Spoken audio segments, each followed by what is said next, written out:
welcome back to yet another edition of the Fringe Radio Show for the 24th of January in the year 2015. I hope everybody is having a great weekend.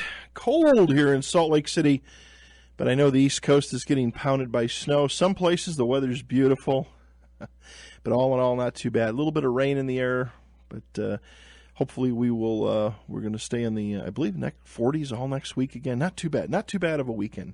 Anyway, hope everyone's having a great weekend and enjoying some time off. Of course, Fringe Radio is here live every Saturday night from 6 till 10 p.m. Mountain Standard Time, 8 till 12 a.m. Eastern. Of course, Fringe Radio is a part of Global 24 Radio. Global 24 is an international shortwave broadcaster that broadcasts at 93, 95 kilohertz in the international shortwave broadcast band. We are brought to you by WRMI Radio, Miami International. If you want a QSL card, if you're listening to us somewhere else in the country or out of the country, which we know you are, you can go to global24radio.com, apply for a card, and they will make sure that they get one back to you. Of course, up and down the Wasatch Front, here on AM 630 in Sandy, Salt Lake City, the whole gang's in the chat room tonight at the Inception Radio, on the Inception Radio Network. If you want to join the chat, go to InceptionRadioNetwork.com, or if you're listening to us on the Listen Live link at AM 630 via K-Talk at www.k-talk.com. Welcome, one and all. Fringe Radio covers anything related to the paranormal, ufology, alien and alien abduction, science and science fiction, cryptozoology, and conspiracies of all kinds, anything shrouded in just a little bit of mystery. You can find Fringe Radio on the World Wide Web at fringeradioshow.com. We're on Facebook and Twitter. If you have stories, sightings, or questions for our guests, contact us through the webpage, and we'll make sure that we get back to you. Couple things going on. We have got an amazing guest that is going to be here with us tonight for 3 hours. And I don't even know if that's going to be enough time to cover things, but I think everybody is going to find this to be a very interesting, I'm going to call it an interview, but I'm going to call it more of a lecture because I'm going to listen more than talk. I find this gentleman so interesting. But before we get on with our first guest, next week, of course, is the last weekend of the month. A couple things are going on. Of course, Comic-Con starts on Thursday. Fringe Radio will be there. And the guys from GAME, G-A-M-E, Game and Movie Empire, will be here next Saturday night. We've got cosplayers coming in the studio. We're hoping to catch some interviews at Comic-Con. And I know that Alex and Arthur are up at the Sundance Film Festival, and they have been keeping me apprised. They've had an opportunity to do some interviews with action stars like James Franco and some other people. So we've got a lot of stuff to bring to you in the entertainment world next Saturday night when Fringe Radio presents GAME. That's Game and Movie Empire. The studio is going to be full. It's going to be a lot of fun. And again, hopefully we'll be able to bring back a lot of information from Comic-Con here in Salt Lake City, the Fan X experience. The call-in number up and down the Wasatch Front, 801-254-5855. That's 801-254-KTKK. That's the in-studio line here in Utah. The out-of-area number for questions is 1-888-919-2355. That's 1-888-919-2355. That number is provided to us while on the air by the Inception Radio Network. All right, we are going to go ahead and get rolling right now. Our guest tonight for the next 3 hours is Louis Buff Parry. I can't give you a bio because there is just so much to talk about in Buff's background, but he's an artist, a scientist, an inventor, an international scholar, and a diplomat. You can check out his website at louisbuffparry.com. There is so much there, but we're going to go ahead and bring him on. Buff, good evening. Welcome to Fringe Radio, my friend. Well, thank you for having me, Pat. It's an honor to have you here, and hopefully you're not in a snowstorm or blizzard wherever you're at tonight. No, we're in one of the typical heat waves that seem to crop up in the middle of winter these years up here in my parts. So you are up in Canada, correct? That's correct. Yeah, it's Alberta. Up in Alberta. Gotcha. Well, I appreciate you giving us some time this evening. And I've read through so many different things through your website and different articles. Why don't you give our listeners here in Salt Lake and listen to us all over the world, our listeners on Global 24, give us a little bit of background, Buff, how you got into doing what you're doing and what you do, and some of the things we're going to talk about tonight. Well, we're probably going to talk a lot about the code decipherments, the decodings that I've done relatively successfully, and I didn't realize I had this ability until I enlisted in the United States Air Force some years ago, and took a test in the process of doing so, and scored highest in radio ops, which included detection of sound patterns, some specific but subtle kinds of sound patterns, and it didn't faze me when I scored so highly. I ended up doing something altogether different in electronic engineering, in any case, in the Air Force. But that particular success in an entrance exam has now blown back on me, and it kind of fits with some of the decodings I've done in the last 15 or so years. So I seem to have an innate capability there that I'm really only beginning to celebrate more recently. And the Leonardo da Vinci sort of acumen I've developed, and some would say expertise, goes way back, long before an Air Force entrance exam. Mm-hmm. Because I was just fascinated in him. He seemed to me to be the greatest genius our species, has ever produced, and he's a study, for at least 5 lifetimes worth of investigation, and I've spent a good part of mine doing that. The Bible code area that we'll get into, I guess.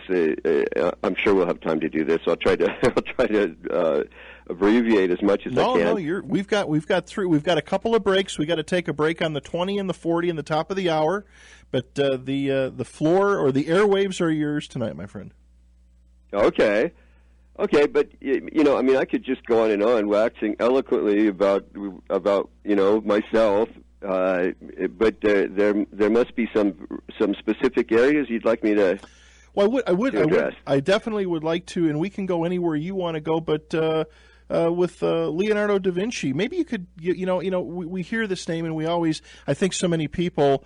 I did not do a lot of I've had interest in Da Vinci when I saw the Tom Hanks movies. I'll be honest with you. To me, Da Vinci was a painter, an artist, if you will. I didn't realize. You don't realize. There's so much to history, and some of these names I think we just take as happenstance. We don't dig into what these people have brought to the table, what contributions that they have made. Mm-hmm. Yes, indeed. You mentioned Tom Hanks, and I'll start off with an anecdotal account about Leonardo that I just love telling this story. Carlo Pedretti, who's my mentor in Leonardo studies and is considered the world's foremost authority in everything having to do with Leonardo da Vinci. He was awarded the U.S. Congressional Citation of Merit for being the top, foremost expert on Leonardo. So what I'm about to tell you, has that underpinning to it. When Tom Hanks, and this is what I have learned from Carlo, when Tom Hanks ventured into the consideration of starring in the Da Vinci Code, he tracked down Carlo Pedretti as he got deeper and deeper into it, and that had to do with what Tom Hanks considered to be some real distortions of the record. I mean, there's so much in Leonardo's record that you don't need to distort anything. I mean, I'll soon tell you about his UFO sightings that really virtually no one knows about. But back to Tom Hanks, he was starting to feel, I think, some pangs of guilt, and Carlo became sort of the person that he's poured out his mea culpa to. Carlo became sort of his confessor, and that had to do with Tom Hanks not feeling comfortable with the dramatization in completely illusory directions about Leonardo. And I learned that when Carlo Pedretti was arranging a supper for me to have with Tom Hanks at Carlo's home in Westwood, Los Angeles. Mm-hmm. Interesting. So Hanks took he obviously he obviously dug into the history and learned quite a bit about Da Vinci. Yes, he did. He certainly did, and I never ended up having that supper. Carlo got ill, and it didn't come off. But who knows? It may still happen. Yeah, I really respect Tom Hanks for the research he does when he's preparing for a role, right? And especially in this subject area, preparing for any kind of role that has anything to do with Leonardo is a monumental task, I would think, for anybody who with all the complexities of the individual. Buff, we've got to take a quick break for our other stations. Our guest tonight is Louis Buff Parry. We're going to be talking about Da Vinci. We're going to be talking about ufology. Oh, it's going to be a fun night. We've got 3 hours with this gentleman. We'll be back in just a little bit. You're listening to Fringe Radio. You can find us on the web at fringeradioshow.com. Stick around. We have got one heck of an evening for you with one heck of a guest. We'll be right back after these messages.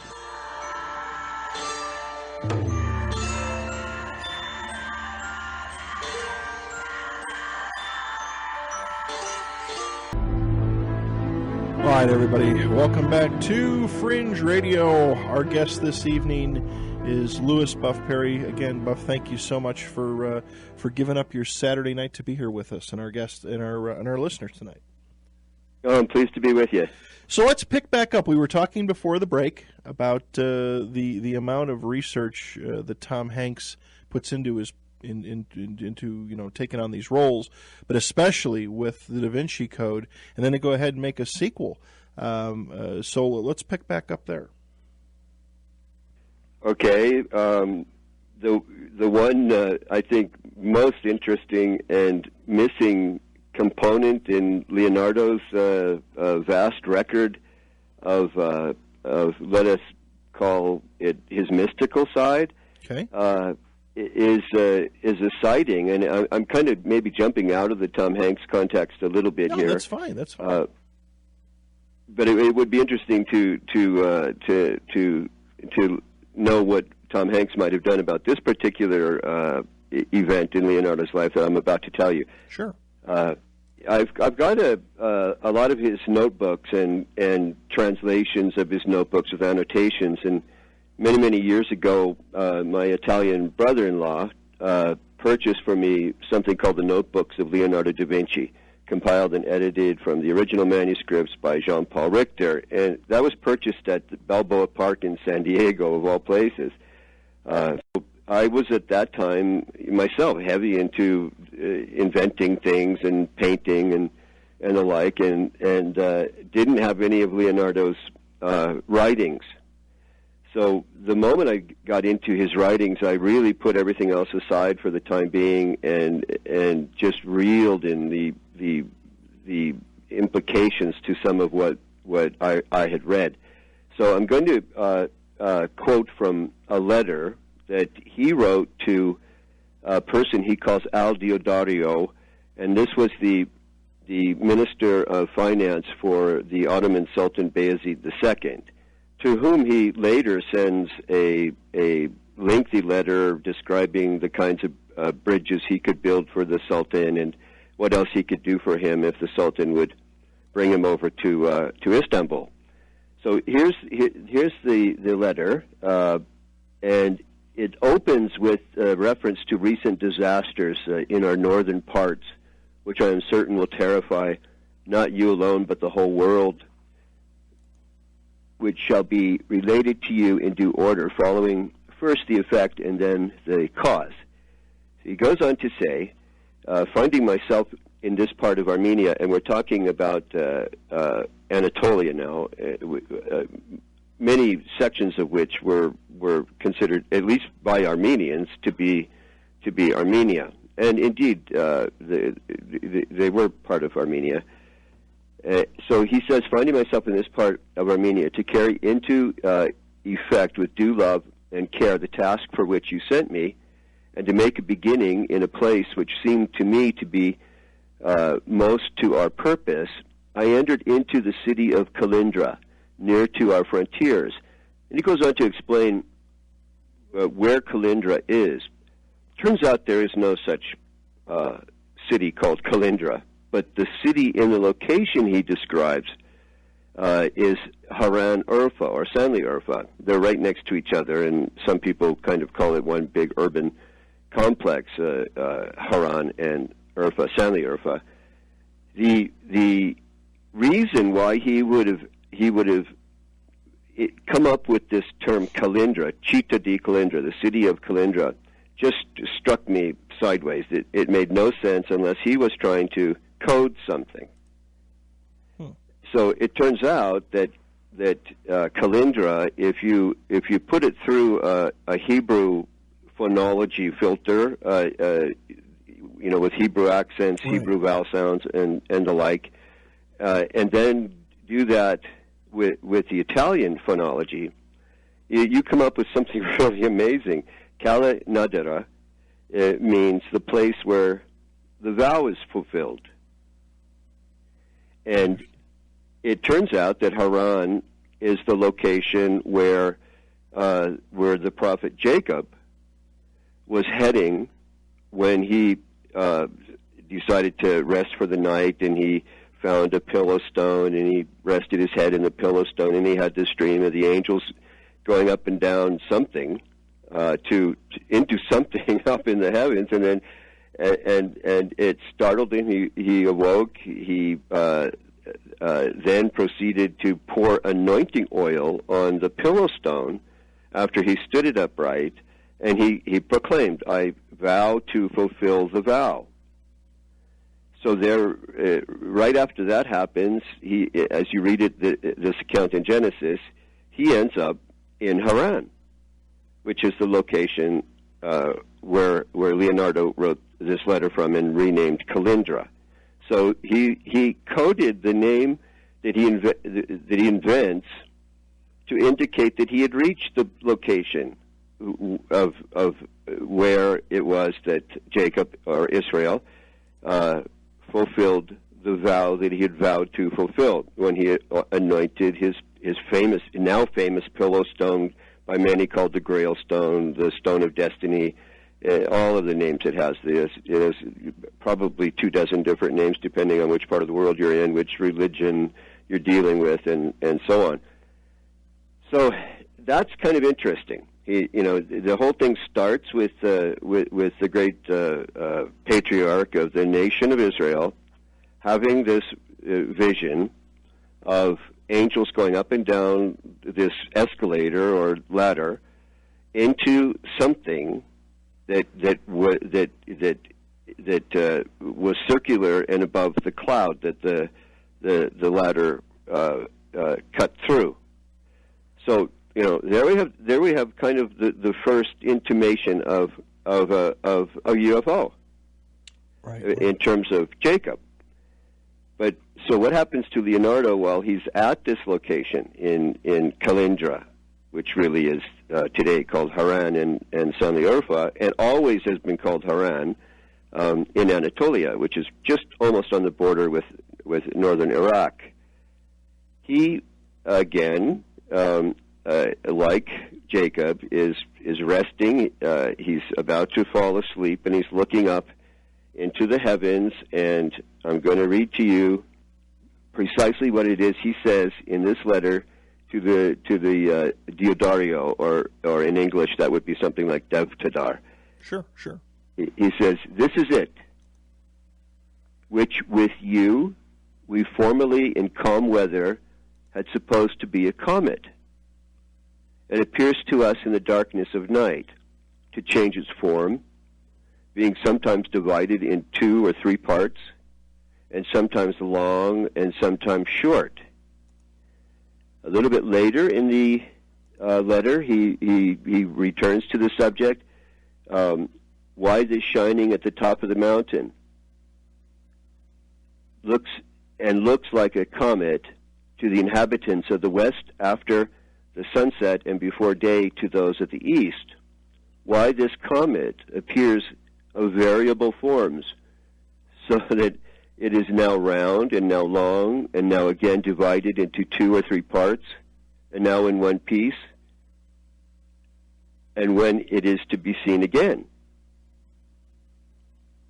So he's writing this letter to someone that he's stating in the letter he had seen this object with before. Right. And then he reiterates the point that he's now seeing it again. And interestingly, Jean-Paul Richter, the translator and annotator of this particular set of notebooks, appeals to reason in terms of trying to figure out what it was that Leonardo was trying to figure out. And his conclusion is the description of the curious reflection in the evening resembling the alpine glow is certainly not an invented fiction, for in the next line an explanation of the phenomenon is offered, or at least attempted.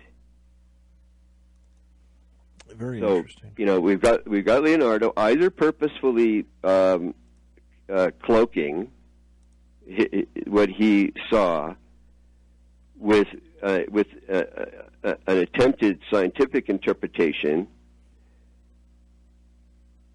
or he's grasping.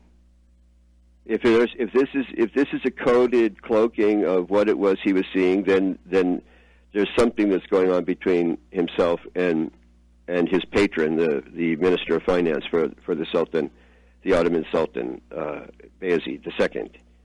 In any case, I think when you hear this description that he's given, light doesn't do that on its own, unless someone is really, really able to manipulate the movement of light. And in those days, we don't know of any searchlights or any source of projected beams, by any technology that we had in our human control. Right. So what was he looking at? And then when you consider what was built very close to where he had this experience by the Muslims, and particularly the more Sufi-inclined Muslims, it gets all the more curious. He was right by this pool that in legend, in Islamic legend, was thought to be the pool where Abraham and the salamander together lived in the fire. And then everything transformed, and the fire turned to water, and the salamander turned to fish. There is an old idea, and it is referred to in the Quran of Abraham being so pure that he could withstand the flames, of fire. Mm-hmm. In other words, he had no impurities to burn off, so he just didn't burn. And that's how the salamander has been kind of depicted and portrayed a lot through time. And maybe a little bit later, we're going to return to this salamander issue. Sure. In terms of the seraphim order of angels, and where this word serpent even actually comes from. It's from the word seraph, which means to be fiery or on fire, and so forth. You're in the. So that's one of my decodes of Leonardo. With Leonardo too, Buff, he's invented so many different things. In just going through again. He's an individual that I did not study much. I mean, again, I kind of took him as more of an artist, and that was it. I didn't, until this past week, I started looking into his work and what he's done. I didn't realize what an amazing inventor he was, and I wonder, get your thoughts on where do you think some of the inspirations for these inventions came from? He's a difficult nut to crack. He's the species of nut that he was. I don't think has yet been really identified. And I don't mean by nut that he was crazy. He definitely wasn't crazy. But for one person to have that much capability and ability to develop that many vocations, that many different achievements of expertise in the world of options is it just he's got no parallel. There's no comparison, and it makes you wonder. How does one person gather that much together in his life? That much creativity, that much brilliance in deciphering all kinds of things, and then applying codes to, even to music. He's the only person known to, and I did this decode, and we ended up producing an opera as a result of it. There is a real Leonardo musical code. He did write musical notes. You've heard, maybe about these other attempts to find hidden musical notes in the Last Supper, the way that the disciples are arranged and so on. This is silly stuff, in my opinion. When you see that he actually did write musical notes, it's just that no one could ever play them. And, people, even though they knew that, he wrote from right to left rather than left to right, they never thought of turning around his musical notes and also playing them from right to left, rather than attempting to play to perform the notes from left to right. And they're in clusters of 3, 4, and 5 when you're going from right to left. So when I told Danny Nazareth about this, who really was the second to last Pope's composer conductor at the Vatican, he conducted philharmonic orchestras around the world. He was the student of Leonard Bernstein, a great guy. I met him at a film festival when a documentary of mine had come in first place in its particular international documentary category. And so I sat at the guest table, and that's how I met Danny Nazareth, and we got to talking. One thing led to another, and before I knew it, I was explaining to him the 47th theorem of Pythagoras, wrongly called 47th theorem of Euclid, because Euclid took it from Pythagoras. That's on record. I described how that works with the right angle triangle and so forth, to understand it, and then to see how and figure how Leonardo could convert that into music is just really stunning. An amazing feat. Buff, we've got to take another break for our other stations. Our guest tonight, Louis Buff Parry. We're going to talk about Leonardo da Vinci and so much more. It's an honor to have him here on the show. You're listening to Fringe Radio. Go check us out on the World Wide Web at fringeradioshow.com. We'll be back on the other side. Stick around. We got a lot more to cover tonight.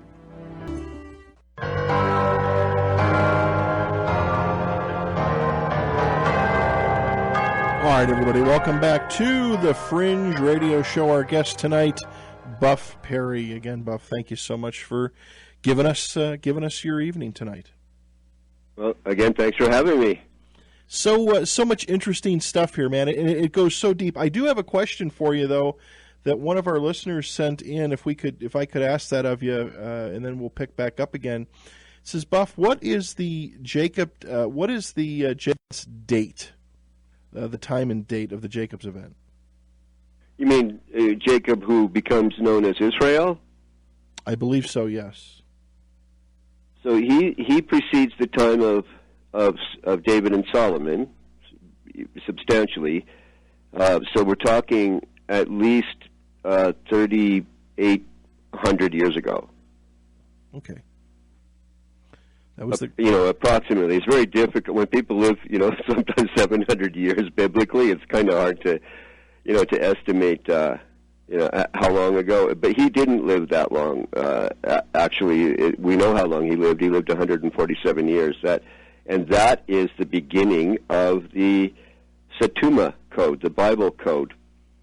It happens right there. That's where it starts, right in that verse where his age is given. So yeah, he's right after the time of Abraham. Okay, very interesting. We were talking a little bit about, again, his inspiration for the things he did, and you were starting to comment on that and how, this is a very difficult, I shouldn't say difficult, very complicated individual, Buff. It sure is. It may have a little bit to do with the exotic nature of his mother, who is now proven because of discoveries in the archives of Tuscany, who now is proven to have been a slave. She was kidnapped and sold in Istanbul, we'll call it Istanbul. Constantinople is what it had been called, and then when Muslims conquered the city, they had conquered everywhere else around the area, but when they conquered the city, which was almost at the same time that she was passing through, the name was shortened to Istanbul from Constantinople. But in any event, we know that she passed through Istanbul and then was sold in Tuscany to Leonardo da Vinci's father, and pretty soon Leonardo was born. Now this woman, I've traced to Azerbaijan, and particularly the Republic of Azerbaijan, not those three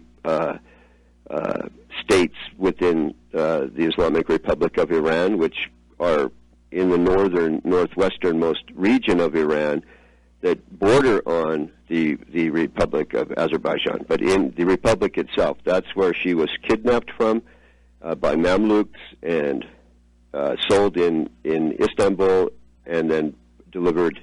Well, I shouldn't say sold. The conduit to get her to Tuscany was through Istanbul. Okay. So if she's Azerbaijani, that then begins to bring some sense to these finger prints that have been found of Leonardo's imprinted in wet paint while some of his paintings were still drying. So, and it's a consistent fingerprint. It's the same fingerprint running through many of his paintings. So we know it's his. He had many different students, and one could say, well, maybe it was one student that was with him all the time, but that does not make sense. We deduce that the fingerprint is his because it's imprinted in so many of his paintings. Even before this, his favorite student Saleh had come into the picture, that fingerprint is occurring. So it's got to be his. Well, it turns out, partially in relation to some of the findings of the Human Genome Project, that we can now determine some ethnic aspects of a person by certain swirl patterns in fingerprints. Leonardo's fingerprints have what 60% of the Arab world have in their fingerprints. But that doesn't, mean necessarily that she was Arabic. Right. He wrote that he wanted to go to the Azerbaijan region and the Caspian Sea and then he lists all the reasons. He never says to find my mother's origins, but you can conclude that would have been one of his motives. When you look at the rest of the reasons why I think with certainty she was Azerbaijani. Her influence on him would have been quite profound for the first few years until he was taken away from her by his father and then raised in Verrocchio's studio by Verrocchio. But for the time when he was under his mother's influence, it was during that very formidable period in a child's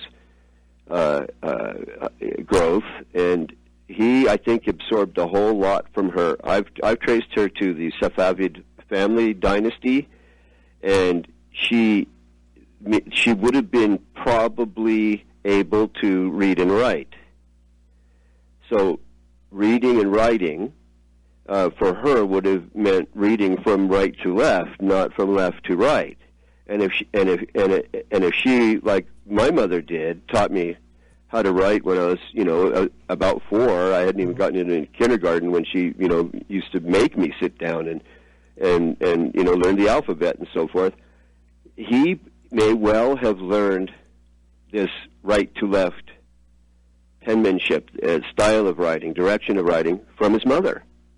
It makes perfect sense because that is the kind of writing that people employed who came from Azerbaijan because of the 400-year occupation of the Arabs in Azerbaijan, and that 400-year occupation would have permeated the Azerbaijani gene pool with Arab, ethno-specific indicators, and that's how we get the Arabic, the pattern of Arabic swirls in his fingerprints that 60% of Arabs have when randomly tested. Another code that probably, I don't know if we want to call it a code, but maybe a pattern that most aren't even aware of. I never heard of that. Yeah, there was a flurry of activity in the middle of the last decade when these discoveries started to come forward, and Professor Vecchi and a whole number of different Leonardo experts, tried their hand at trying to figure out what is. First of all, now that they knew that he was the illegitimate child of a slave woman, had all kinds of implications for anyone who thought they knew all about Leonardo, and pursuing that further then led to what were some of the unique aspects of his personality and character that might have a connection to such an interesting mother.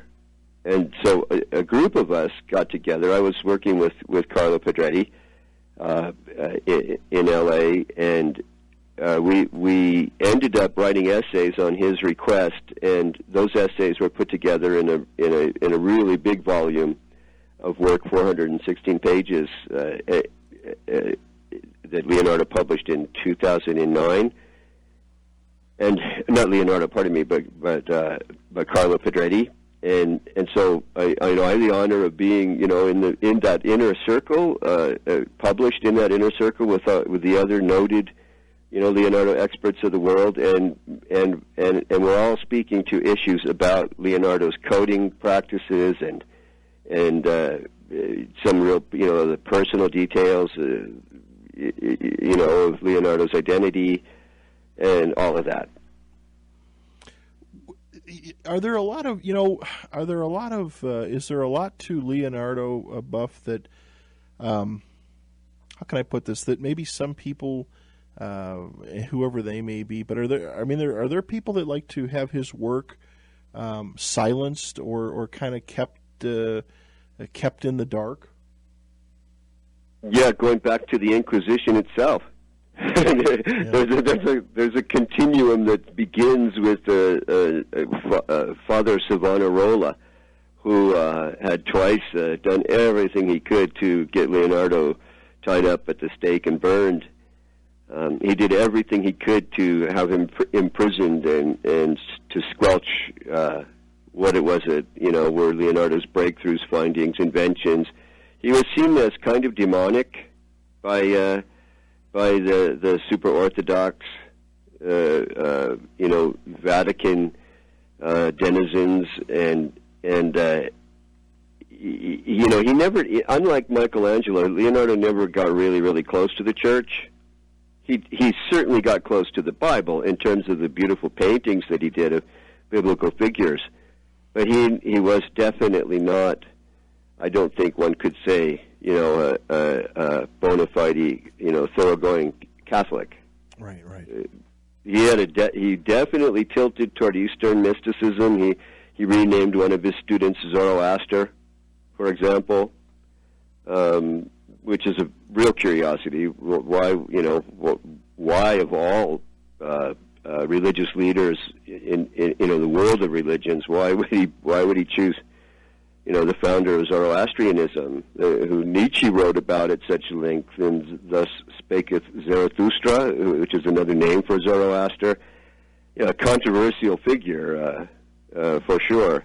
And why Leonardo would do that is, it's for me, it's not so hard to tell, because I know, that his mind was so expansive, and he didn't rule anything out, and he didn't rule everything in either. But as he looked over the horizon of religious and spiritual formations, I think he had a much more open understanding of the way that our religious institutions and systems have evolved one from the other. Right. And it doesn't all in the Christian and Muslim traditions. It doesn't all come out of Judaism, for sure. And Judaism doesn't just come out of Judaism. But in that time period, though, to and I don't know if he openly discussed this stuff. Just as we talk on this program all the time about people being open-minded, back then, probably to lean, to go out of the lines was a very tough thing, a very bold maneuver to make. Indeed, especially when there's an inquisition, right. Sprouting around, all around you, and you have this incredible, ingenuity to do everything that you want to do. You become definitely suspect. So, he also had very powerful patrons over time, extremely powerful patrons. Medici's, Ludovico Sforza, the Duke of Milan, and actually it appears that he had one of the great Ottoman sultans, Sultan Bayezid II, as another of his patrons. So when you're dealing with the people at the apex of the power structure, they can protect you. Gotcha. You want to take a quick call? Sure. All right. We got a news break coming up in a little bit, but let's take a quick caller. Caller, good evening. You were on with Buff Parry tonight. Hello, caller. Well, okay. I guess they dropped off. Yeah. Did they say where they were calling from? No, just got the line to light up, and it went off. That's all right. They can call back again. No problem. We got a couple hours to go. But yeah, a very tumultuous time to go ahead and again go outside the lines. Very interesting. Very interesting. Again, the little bit that I learned, and I take that. I have different guests on that talk about different people, times, and places in history, and again, so much of this stuff we don't, unless you're really into it or really dig into it. Then when you start to scratch the surface. There's just so much there, and with Da Vinci, that just this week of looking through some of your stuff and going through some notes, and just amazing, an amazing individual. And I couldn't put any materials down once I got my hands on them about Leonardo. When I was mentioning my Italian brother-in-law purchasing these notebooks of his for me, that kind of was a pivotal moment in my life. I was very young, and I got into it really deeply because I could read in his own script, in his own notations, Italian and English, what his personal worldview was, and how fascinating that worldview continues to be, and how much more are we going to be learning and applying of his breakthroughs that haven't even been approached yet. People have tried his helicopters and tried his submarines and a whole lot of the high-tech stuff that he's done, that he did. I speak of him, notice in present tense. I've gotten that close to him. I feel like I'm either in the Renaissance or he's around me right now. you never know, considering what he saw in the heavens there. But yeah, I think that we have a whole lot more to learn. I think there's a lot more to find. It's thought that maybe 8% of his notebooks have been secured and salvaged, and translated. There's a whole lot more yet to find, and no one's quite sure where to look. Exactly. Maybe people are being cautious about releasing what they know they have. Exactly. We've got to take a news break, Buff. We've got an NBC news break coming up. Can we let you take a little break, and we'll pick up on the other side? Yeah, we're talking 4 or 5 minutes. At least. Okay, excellent. All right. Our guest tonight, Buff Parry, will be back on the other side. NBC News is up. Stick around.